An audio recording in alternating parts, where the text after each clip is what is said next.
भक्त ध्रुव की कहानी। ध्रुव कौन थे? उन्हें भगवान विष्णु का आशीर्वाद कैसे मिला? आइए जानते हैं संपूर्ण कहानी। राजा उत्तानपाद ब्रह्मा जी के मानस पुत्र स्वयंभू मनु के पुत्र थे और उनकी दो रानियां थीं। एक रानी का नाम सुनीति और दूसरी रानी का नाम सुरुचि था। सुनीति बड़ी रानी और सुरुचि छोटी रानी थी। रानी सुनीति के पुत्र ध्रुव थे और रानी सुरुचि के पुत्र उत्तम थे। राजा उत्तानपाद का रुझान छोटी रानी सुरुचि के तरफ ज्यादा था, क्योंकि वो दिखने में काफी सुंदर थी। लेकिन रानी सुरुचि अपनी सुंदरता पर काफी घमंड करती थी। वहीं बड़ी रानी सुनीति का स्वभाव सुरुचि से बिल्कुल अलग था। रानी सुनीति काफी शांत और समझदार स्वभाव की थी। राजा का सुरुचि के तरफ अधिक प्रेम देखते हुए रानी सुनीति दुखी रहती थी, इसलिए वह अपना ज्यादा से ज्यादा वक्त भगवान की पूजा अर्चना करते हुए बिताती थी। एक दिन सुनीति के पुत्र ध्रुव अचानक अपने पिता राजा उत्तानपाद की गोद में जाकर बैठ गए। वह अपने पिता की गोद में बैठकर खेल ही रहे थे कि वहां छोटी रानी सुरुचि पहुंच गईं। राजा की गोद में बालक ध्रुव को बैठे देखकर रानी सुरुचि को गुस्सा आ गया। रानी ने बालक ध्रुव को राजा की गोद से नीचे उतारते हुए कहा, तुम राजा की गोद में नहीं बैठ सकते हो।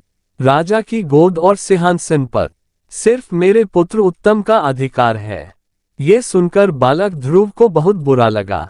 ध्रुव वहां से रोते हुए अपनी मां के पास चले गए। ध्रुव को रोता हुआ देख मां काफी चिंतित हो गई और ध्रुव से उनके रोने का कारण पूछा। बालक ध्रुव ने रोते हुए सारी बात बताई। बालक ध्रुव की बात सुनकर मां के आंखों में भी आंसू आ गए। ध्रुव को चुप कराते हुए सुनीति ने कहा, भगवान की आराधना में बहुत शक्ति है। अगर सच्चे मन से आराधना की जाए तो भगवान से तुम्हें पिता की गोद और सिंहासन दोनों मिल सकते हैं। मां की बात सुनकर ध्रुव ने निर्णय कर लिया कि वह सच्चे मन से भगवान की आराधना करेंगे। बालक ध्रुव अपने महल से भगवान की प्रार्थना करने जंगलों की तरफ निकल पड़े। उन्हें रास्ते में ऋषि नारद मुनि मिले। छोटे से ध्रुव को जंगलों की तरफ जाता देख नारद मुनि ने उन्हें रोका। नारद मुनि ने उनसे पूछा, तुम जंगलों की तरफ क्यों जा रहे हो? ध्रुव ने उन्हें बताया कि वो भगवान का ध्यान करने जा रहे हैं। ध्रुव की बात सुनकर नारद मुनि ने उन्हें समझाकर राजमहल वापस भेजने की कोशिश की, लेकिन ध्रुव ने उनकी एक न सुनी। ध्रुव के निर्णय के कारण नारद मुनि ने ध्रुव को ओम नमो भगवते वासुदेवाय मंत्र का जाप करने को कहा। इसके बाद ध्रुव जंगल में जाकर इस मंत्र का जाप करने लगे।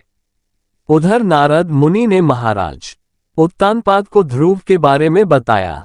बेटे के बारे में सुनकर महाराज का मन चिंतित हो गया। वह ध्रुव को वापस लाना चाहते थे, लेकिन नारद मुनि ने कहा, ध्रुव प्रार्थना में डूब गया है और अब वह वापस नहीं आएगा। उधर ध्रुव कठोर तपस्या में लगे रहे। कई दिन और महीने गुजर गए, लेकिन ध्रुव प्रार्थना करते रहे। इस बीच ध्रुव की भक्ति से प्रसन्न होकर भगवान हरि बालक ध्रुव के सामने प्रकट हुए। भगवान हरि ने ध्रुव को वरदान देते हुए कहा, तुम्हारी तपस्या से हम बहुत प्रसन्न हैं। तुम्हें राज सुख मिलेगा, साथ ही तुम्हारा नाम और तुम्हारी भक्ति हमेशा के लिए जानी जाएगी। ये कहकर भगवान ने ध्रुव को राजमहल की तरफ भेज दिया। भगवान के दर्शन पाकर ध्रुव भी बहुत खुश हुए और उन्हें प्रणाम कर महल की तरफ चले गए। बेटे को महल वापस आते देख राजा खुश हो गए और उनको अपना पूरा राज्य सौंप दिया। भगवान हरि के वरदान से भक्त ध्रुव का नाम अमर हो गया और आज भी उन्हें आसमान में सबसे ज्यादा चमकने वाले तारे ध्रुव तारे के नाम से याद किया जाता है। कहानी से सीख। इस कहानी से यही सीख मिलती है कि अगर धैर्य और सच्चे मन से कोई प्रार्थना करे तो उसकी इच्छा जरूरी पूरी होती है। दोस्तों, आपको ये कहानी पसंद आई हो तो वीडियो को लाइक करें और चैनल को सब्सक्राइब करें और हमारी वीडियो को ज्यादा से ज्यादा शेयर करें। थैंक यू दोस्तों।